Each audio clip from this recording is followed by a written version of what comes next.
सिर्फ उसने नहीं, मैंने भी अपना बेटा खोया। लेकिन यह समझ में नहीं आ रहा कि आप मुझसे किस बात का बदला ले रही हैं आखिर।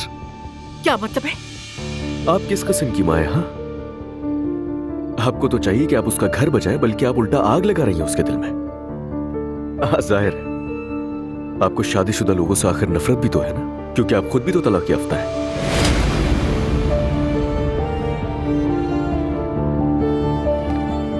ज़ैनब, ये क्या कर रही हो तुम? क्या? ज़ैनब साहिबा आप ये क्या कर रही हैं? बस करें, बहुत हो गया, चली जाए यहाँ से।